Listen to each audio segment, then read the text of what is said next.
Welcome back to In the Woods. Hey, everybody. Yes, I'm here with Pastor Pete Goodman. I have failed to introduce basically anybody at the table the last couple times that It's a podcast. I've introduced the podcast. We also have a special guest.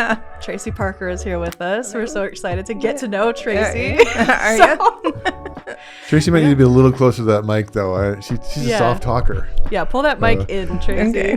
But Tracy is our kids pastor here at Woodland Church, overseeing all of our kiddos from birth all the way up until they're headed into middle school, so up to 5th grade.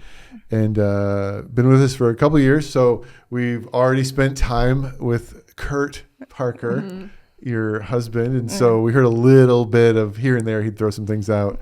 But I thought it'd be great to have you on as well and get to know you a bit, and then even just talk a little bit about the ministry and some of the things that from the message this Sunday, what we were talking about, how it might even relate to kids and families. So welcome, Tracy. Well, thank you. I'm excited to be here. Is podcasting something you've done before? Are you is this like a new thing for you, or?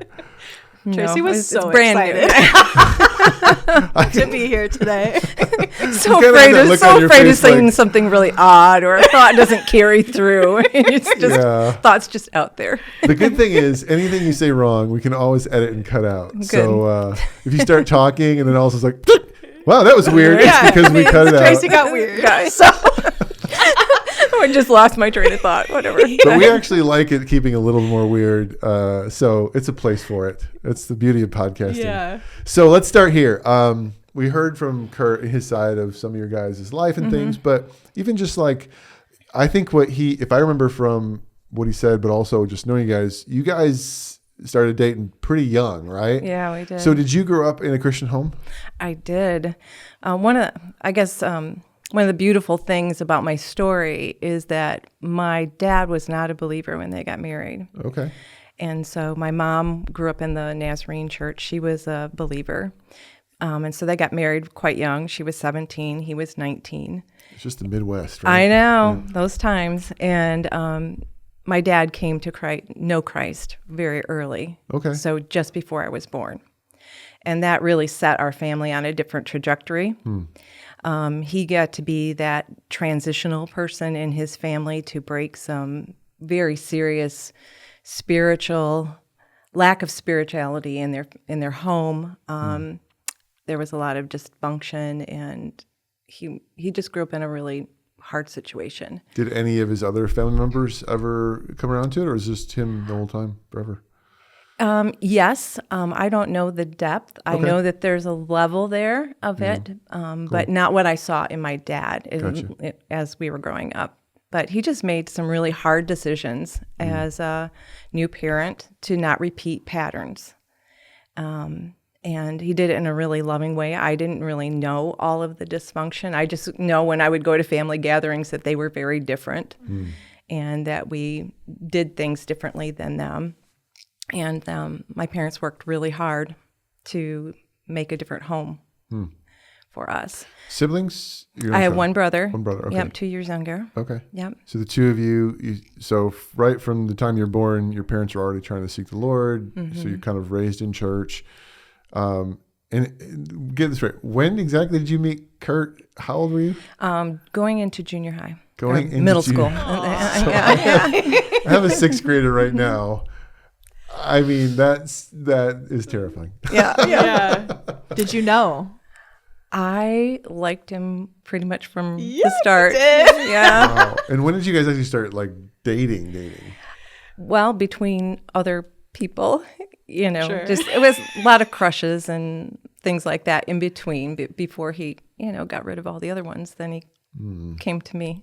Yeah, came to his senses. Yeah, he did. But I think we always liked each other. We flirted and liked each other, and I think everybody knew that. Still do. And still do. We still like each other a lot. But it was more like in our freshman, sophomore year we started. Okay. So all through high school, how old were you guys when you got married? I was 18. 18? Wow. I got engaged my senior year in high school. Wow. Yeah. Man, yeah. I have 3 girls at home. I'm not ready for any of these conversations. So we're going to change the subject. So you and Kurt get married, and he kind of told us some of the story, but how old were you when the family started? I was 21. 21. Okay. Yeah. Yeah. So Kurt at least got out of college and did you go to school or did you just stay at home? I did not. Okay. I was trying to get him through college and have some insurance at the time. And so I worked in a factory, and that was some tough years. Okay. Knew exactly what I didn't want to do when I got done. But as soon as my first son was born, Ben, then I started a child care business.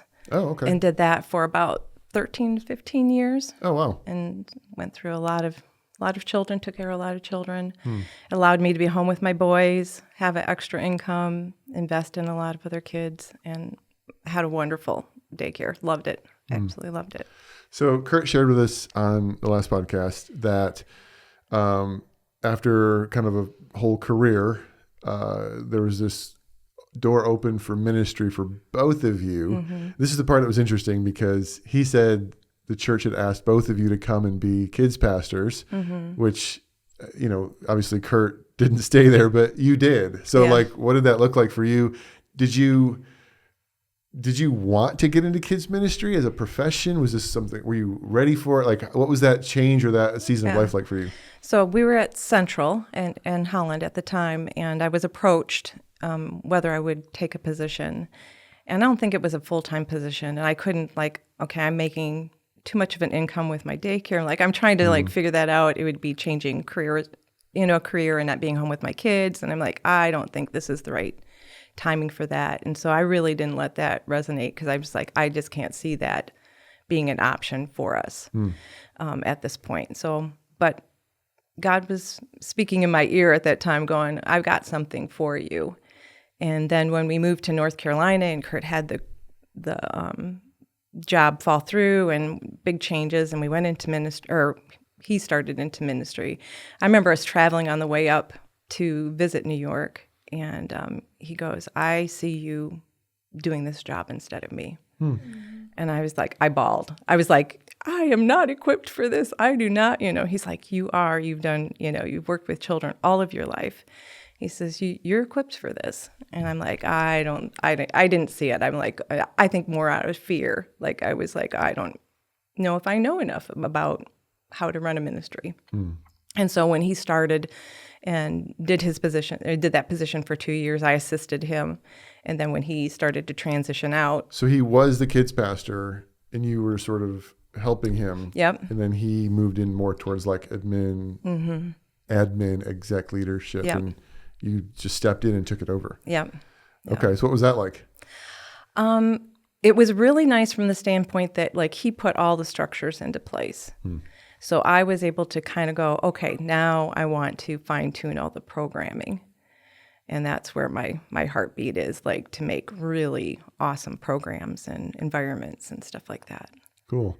So how long did you actually do that then before you guys sort of transitioned here? Were you about a decade or so?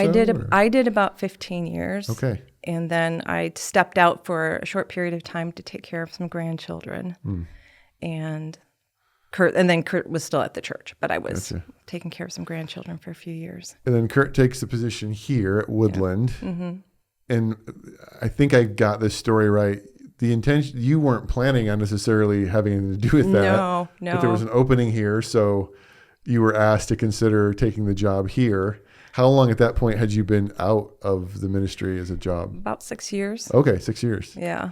So, the strange thing was, Thane was starting to talk to Kurt, hey, would your wife want to step into these 2 positions that have opened up? And so Kurt started talking with me, and I was like, hey, I'm not here yet. I am not moved. I don't have a house sold. I was just it was not on my radar. And I'm like, I didn't know that God was calling me back into it. But I was just well, surely from February to the time I'm here, the 1st of July, that position will be filled. So I just didn't let it set in my mind because I was like, I have to do all these other things to get everything wrapped up in our other lives and really grieving a lot of loss of that was happening with that transition. And I just Lord, you can't be calling me to that. Certainly not. And came to a point where I heard a message and just really felt God saying, I want you to step back into them. Like, surely not, like this is a hard ask. Did you miss it at all? Or was it did you feel like that door had already been closed in your heart? There's things I didn't miss, there's a lot Scheduling of, volunteers. oh yeah. I mean, there's a lot of minutia and there's a lot of administration. And then some of that is it's not my sweet spot as far as where I prefer to land and what I would like to do in children's ministries. But I had stepped back in to do some things at the church as well, and leading groups and teaching and being with the kids. And so I didn't have my hands out of it. And of course, all that translated in caring with my grandchildren and kind of investing heavily into helping them be Christ followers as little kiddos. Cool. So. But you eventually said yes, and now you've been here for about 2 years, right? Yes. 2 years. Yep, 2 years in August. Cool. And for some of our listeners or watchers, you made a few comments here and there. If they're confusing, I would say just jump back and watch the last episode with Pastor Kurt. He gave a lot more of the background of their story and kind of what brought you guys here and stuff. So time as a volunteer, then time as assistant, then, 15 so years doing it full time. Now we're back at it again. What do you love most about it, about being a children's pastor? There's a couple different things. I love teaching kids. Like, if I can interact with them and be face to face with them, fills my heart right up. I love working with families and equipping them to be the leaders of their home, because I never feel like that should be my job, completely my job here, that I want to come alongside them and I want to help them be the best they can be. Can I ask, I don't want to put you on the spot, and maybe this is more of a we're working towards kind of thing. What ways right now are we I'm saying this because I'm new as well, or in some ways. Yeah. What kind of resources and support do we have for parents right now? And what kind of things are we going to be hoping to do in the future? I think we're missing some of that.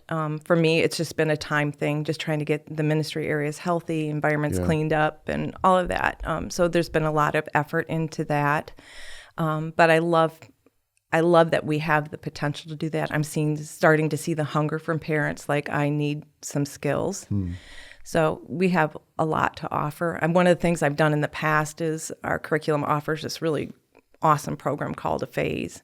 And it helps you define timeframes in a child's life when you can leverage distinctive opportunities for their future.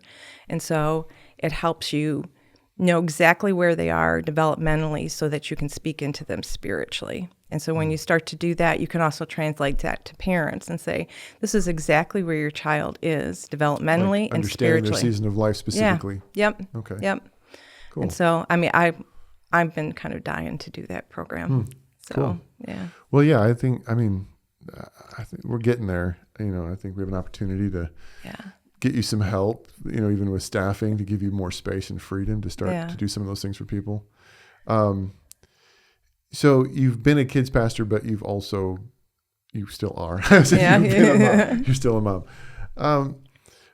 What, if you were talking to right now, if someone listening right now is a mom of littles, what would you say are some of the most important things for parents to focus on in that season of life, given both your experience, but then also as a kids pastor? If you just say, here's one or two things I would really just say, this is so key if you've got that sort of birth through 4 or 5 age, as a spiritual leader of the home and as raising a healthy home. What are things that you would tell parents at that age? Yeah, I think one of it just triggers some thoughts here is James Dobson passed away. And how integral he was in my life as focus on the family. Focus on the family, yeah. And for me, I had the opportunity to kind of breathe Jesus in and out in our home because of the influences that we allowed to come in that had Jesus in them. And so I would say to a parent now, just surround your home with things of Jesus and be authentic about your faith and your relationship with him. Let them see you learn and struggle and work through the things that you're trying to understand about who God is. and they're watching you. I think that's one of the biggest lessons I've learned from my grown men now, that my sons, that they watched us intently. They were there to see if we were authentic with our faith. And when our faith got tested and we had to make huge changes and big moves at very key points in our life, kind of like your kids are going through now, they saw us trust God. And when we finally got to kind of our last big move, our kids were like, whatever you want to do, Mom and Dad, because we trust that you're trusting God. And so the things that we do for our kids really early with our faith, and just, it's the songs, it's the Bible reading, it's the consistency in coming to church. I can't emphasize that enough. They need to know that there's no other excuse than being with the Lord on Sunday as a family. And that resonates very deeply with children. I always struggle with the fact that so often God is optional for families. Yeah. And it's one of the things that we do in the week if it's convenient. And our kids pick up on that message when we say that God is convenient or inconvenient on Sundays. Sarah, when you were little, did your parents, were they pretty disciplined to regularly attend? Was that part of your childhood as a kid growing up, or was it more hit or miss? We were very consistent with church. I mean, I remember we're recording in one of my old classrooms right now. Yeah. Wow. So I remember being in kids ministry. I remember just the consistency of my leaders' faces, like big part of, like, when I think of early faith, it's being in these spaces. It's adults that showed up consistently, that I saw live it. I mean, I'd see my leaders down in big church living what they taught me up in little church. So yeah, I mean, I can echo that as a person who went through this very system of learning and ministry. The importance of it. I mean, I remember it. I feel it. It's ingrained in my spirit. It's a part of what built me. So, I mean, at 30, I can, look you in the eye and say, like, it matters. The consistency matters. My parents choosing Sunday after Sunday. I mean, and as you grow up, you learn how complex life is. I mean, for your parents, how hard it is to get us all in the car, and you realize how big of a choice that is. And I thank them for making that decision. I guess, like, a question that I have for you, like, off of your question too, is, like, you get to see the kids in such a special space that, I mean, the parents don't get to see them in. So, like, what would you say is something that you would want to share with the parents of the kids that you spend time with? What kind of things do they not get to see? What don't they get to see? I think seeing the joy they get from learning, like, it's some of it is so revolutionary to them. I mean, even just having kids walk in and not knowing the Christmas story, like fundamental things to our faith, right? Yeah. And but it opens their eyes, and they're like, really? Aww. And getting to see that, and we've been really emphasizing getting into the Word, and so seeing them navigate their Bibles and seeing the joy of the other kids come around them and supporting the younger ages, like, here, I'll help you get into God's Word. One of the things this week, we had 5th and 6th had a separate program this week. It's a whole new thing we started this week. Yeah.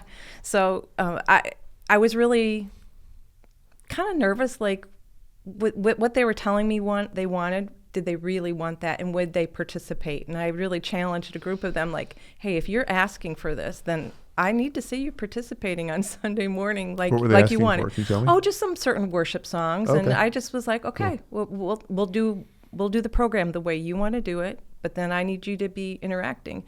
And it was beautiful. Like, we had, I think, about 25 kids. Cool. For the 2 ages, and they were just worshiping and dancing and having an awesome time. And that's the stuff their parents don't get to see, probably, and at the same level. Yeah.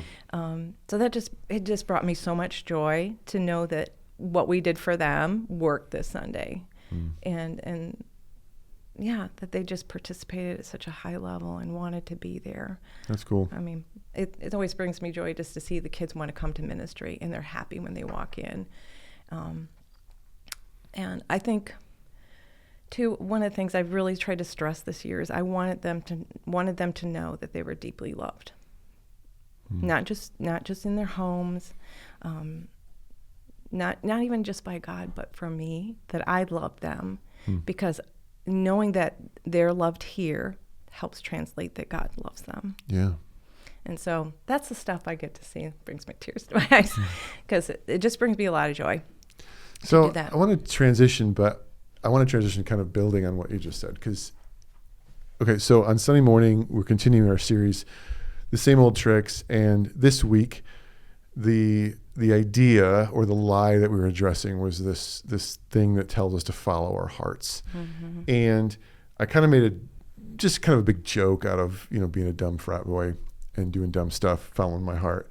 But that was more exaggerating, kind of a lot of sarcasm.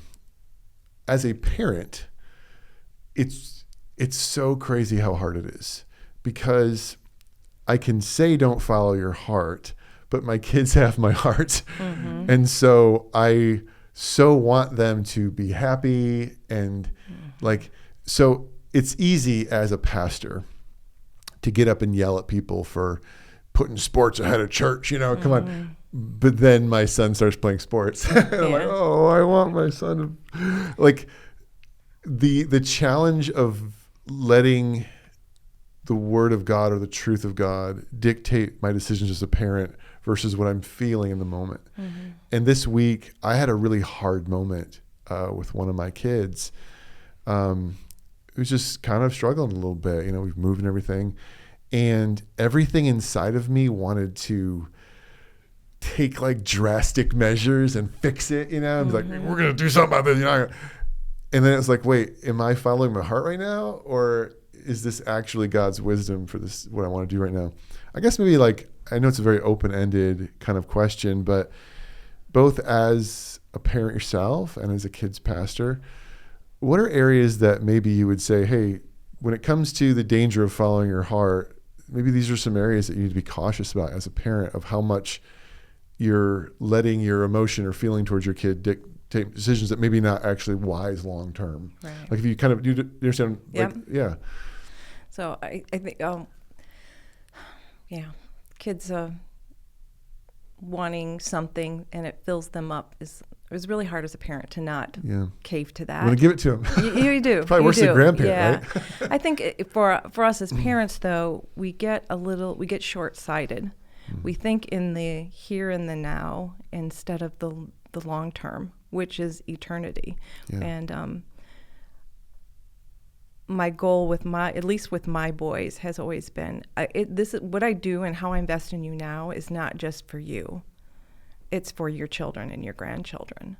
And what I fail to do now, and where I draw some of the hard lines or be the example for what God calls us to do with our family and invest in them, if we don't do it, it has horrendous consequences to it. Long term, yeah. Yeah. And so I think as parents, we need to reevaluate the desires of our children. And is it something that will get them down the road farther spiritually? There's lots of good things, and not necessarily, even the sports stuff. It's not necessarily bad, but it can skew the priorities, and it can lead to where we say God is an option because we're going to scoot all these other things in. Yeah. And that's a hard, I know it's a hard line. It's a harder line than when I was raising my boys, because there wasn't things that were purposely scheduled to draw them away. Yeah, it probably wasn't as bad on Sunday mornings as it is now. Yeah. Especially in California, it's terrible. Yeah. So here's where this is going to hit home for most parents that have kids right now.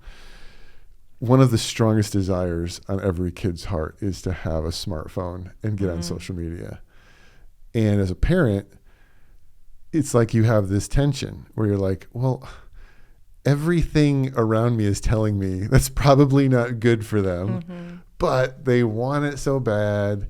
They can't talk to their friends if they don't have it. I don't want my kids to be alone. I don't want them to be, pushed out of their friend groups. I don't want them to I don't want them to feel like they're weird because they don't have something that everyone else has. I mean, it's such a nightmare to navigate that right now. I know your sons are older, but you're in kids, you're living in this world. Like, what would you tell to a parent?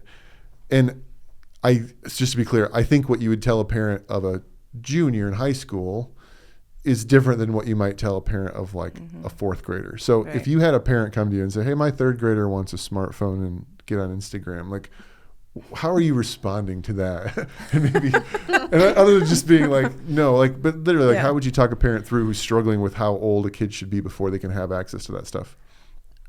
I think I would ask them, what do you hope to achieve with them having the world at their fingertips?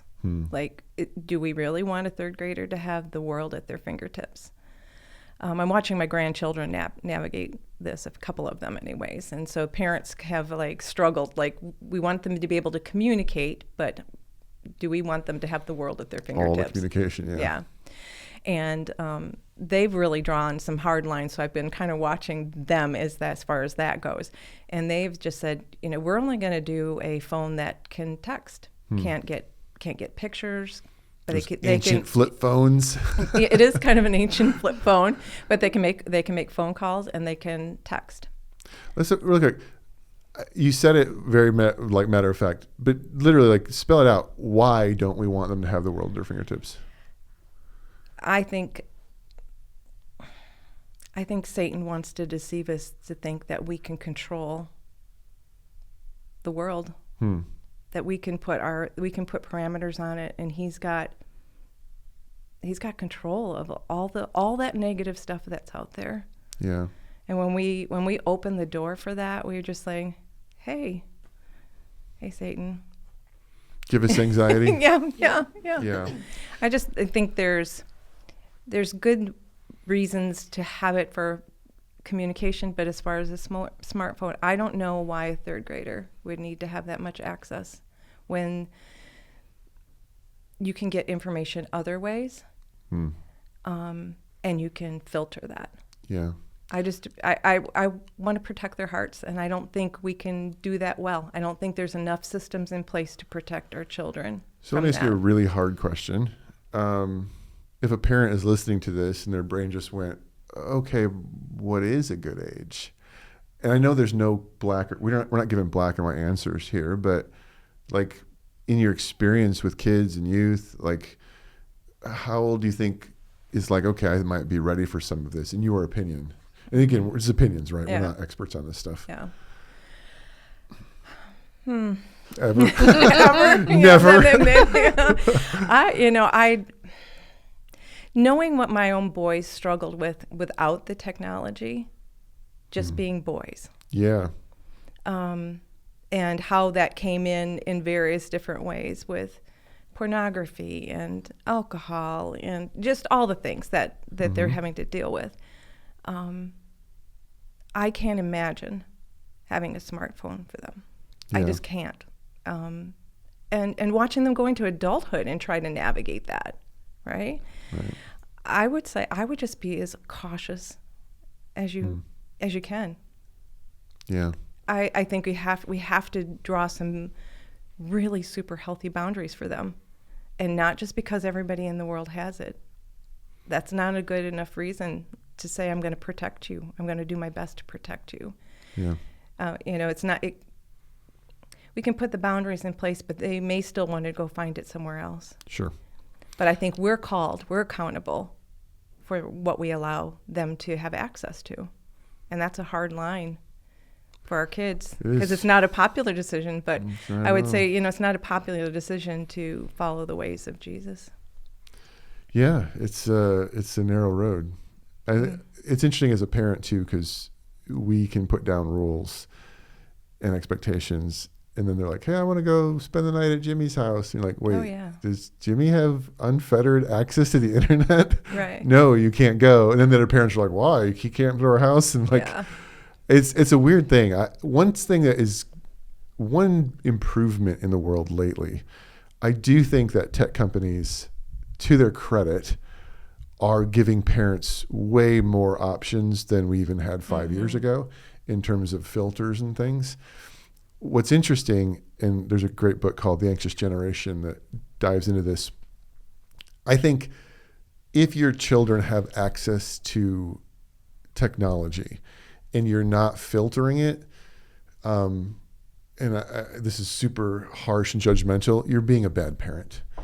Like, you're being a bad parent. That's step one. Like, if your 6-year-old has access to pornography on a phone, you are not setting your child up for success. That's like just the basic. And all smart, if you have to give your kid a smartphone, all Apple, Android, all of them have filter systems you can set, apps you can download. I think what's hard is like, and that's the baseline.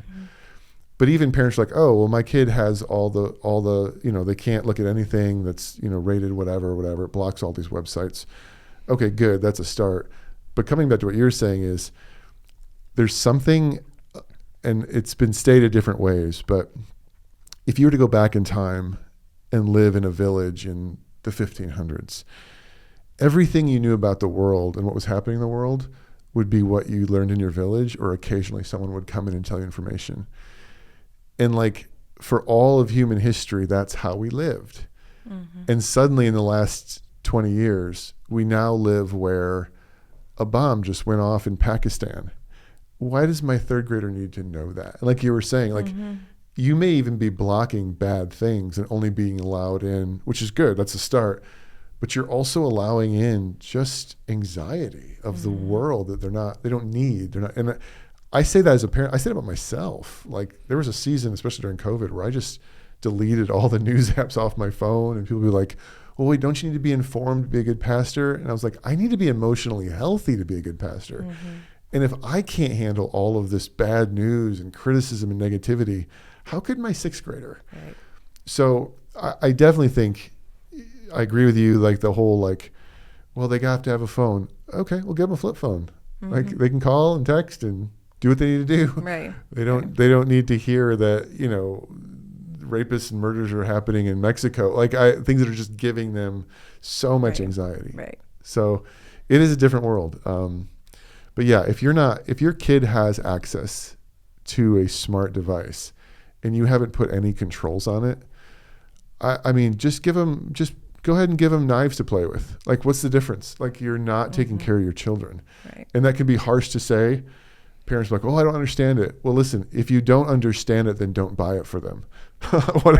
If you don't understand what you're handing your children, why are you handing it to your children? Right.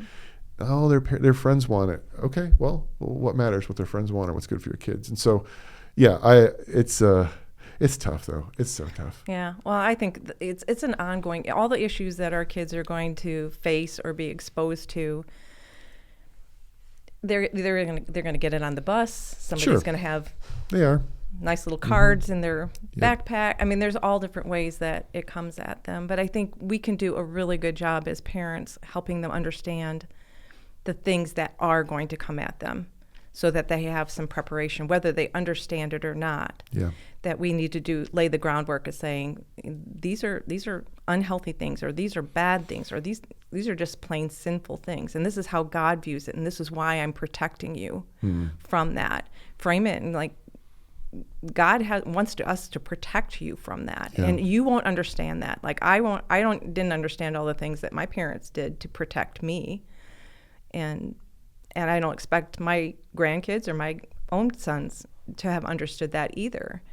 But it doesn't mean that we don't set the parameters for healthy boundaries. Like, and I think at least try to explain. They're not always going to understand. But if we never explain, why we're doing it, well, then we're just creating resentment. Right. I think there's a balance between saying, hey, I'm going to explain this to you. Here it is. You might not fully get it, but I'm not just going to be like, no, don't take. So, and we've tried to do that with our kids. We're in the middle of this, and I'm passionate about it 'cause I'm in the middle of it. I have from 9 up to 14, 15 right now. So, the smartphones, the stuff. One of the questions that came in was a question about video games, which is like, oh gosh. I've seen some scary stuff out there with the anime and the AI stuff that's coming out, it's a little frightening. Yeah. So your boys are older, but they would have been video game generation. How did you navigate that when they were kids? They didn't have them At all? Okay. Game Boys. They had Game Boys. Okay. And that was about it. All right. Yeah. It's definitely a different world now. Yeah. One of the things that's so different now is video games have moved away from just being personal entertainment and are now one of the primary social tools that kids are using. So my son, leaves California and all of his friends. Fortnite is the only way he talks to him because he doesn't have a phone either. So playing Fortnite is the way that he actually connects with his friends. But trying to limit that and make sure, because Fortnite itself can be, if you're not really good with the controls and stuff, it can be a whole world that he can step into that's terribly unhealthy. Yeah. But he would play for 15 straight hours a day if we let him. Yeah. It's like, I don't know, my wife, she just wants to take it and throw it out the window. And but we have we limit to an hour or so. But what are your thoughts about video games nowadays? Like, obviously you have your own kids. What do you tell parents who are trying to navigate that area? I think you have to have good time limits on it, and you have to know the programs. Yeah. And you have to do the research to know where the holes are in it, or the opportunities for voices coming and players coming into a game with your child. You have to know that. You can't pretend that anything is innocent anymore. And you just have to be a good parent and know why it was made, what its capacities are. I give two things too, just practical things as a parent. Number one, there's a website called Common Sense Media that I love. It covers movies, TV shows, video games. You literally just type it in the search bar. Yeah. You're like, Superman, and it tells you, here's what you're dealing with in terms of language, violence, sex, all that kind of stuff. It'll do all your video games. Anything your kid wants to play, jump on Common Sense Media. It's not a Christian-based website, but it's not, like, if something's true, it's true, right? I don't need a Christian to tell me something's true. I want to know, is there violence in this? Is there sex in this? Right. The other thing I would say is, if you are a parent and you're struggling with some of the understanding this stuff, I would just say that if your children play either like a PlayStation or an Xbox and they play it online, just know that you actually do have the ability to control that. Like Sony and Microsoft both built that into the systems. Your kids might not be telling you that, but you can control how much time they play it, whether they can talk to other people, whether they can accept friend requests. So you actually have the ability. It might take a little bit of, ask ChatGPT to tell you how to do it. It'll walk you through it. Yeah. I did that. But it showed me, like, here's how to set a time limit. Here's how to make sure that strangers can't talk to my kid. Here's how to put a content rating on it. That stuff is there. I'm not as familiar with Nintendo, but Nintendo actually is less. Nintendo tries to be more of a family company, whereas PlayStation will just. But the options are there. And you really can control it. If you're wrestling that with one of your kids, just know that you can get into those systems and put pretty firm controls on them. It's not impossible. So I think too, we have to be careful as parents too, that it doesn't become a babysitter for us. Oh yeah. It's really easy to go. It's much easier if they're just sitting in there working Netflix. that. I need a nap. Leave me alone. Oh, that's so hard. We have such busy lives that we don't leave ourselves enough time to be with our families. And so then we open the door for them to have things that create other problems. And it's, That's so hard. Yeah, it is hard. You're just tired and you just want to take a nap. And you're like, just go watch Netflix, you guys. And you're like, I think we've lost the ability to tell our kids it's okay to be bored. Go figure it out. Well, hold on. Okay. I haven't lost the ability to do that. I just hate it so much. Yeah. I hate it so much. Dad, I'm bored. I'm like, God. It's like grating nails on a chalkboard. Yeah. I'm bored. I'm so bored. I couldn't even imagine that as a child. I was outside all the time. We lived different places in my growing up, but I lived on a lake. I was out catching turtles and swimming in the lake and water skiing and just riding my bike all the time. And I just can't even imagine saying that I was bored. Man. I'm not sure what my parents would have done with that. My kids had season passes to SeaWorld. We were an hour from Disneyland.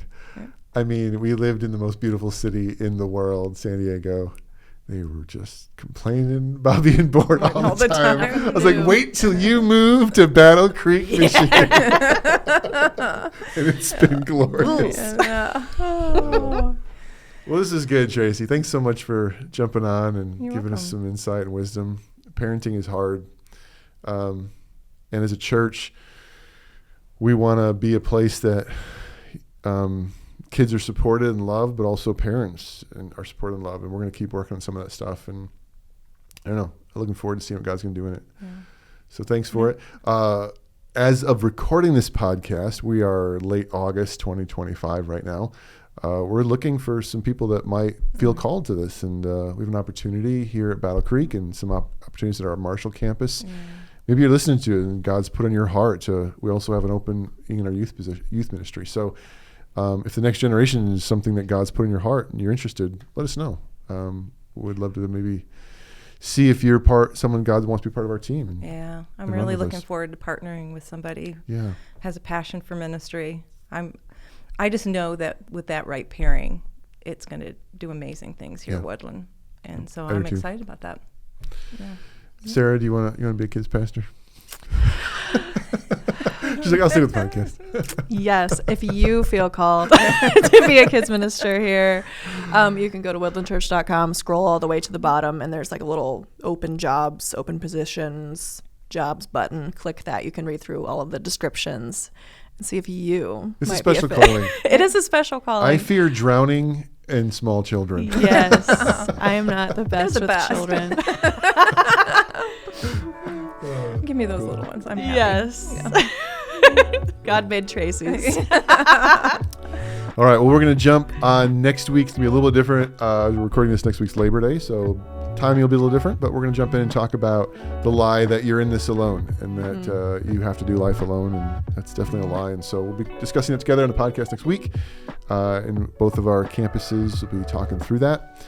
So make sure you stop by Woodland Church. If you miss it, you can jump in online, watch the services, and as always, the podcast is available as well. So thanks a lot, guys. Appreciate it. Thank you. And we'll see everyone next week in the woods. Thanks, guys. Bye. Goodbye.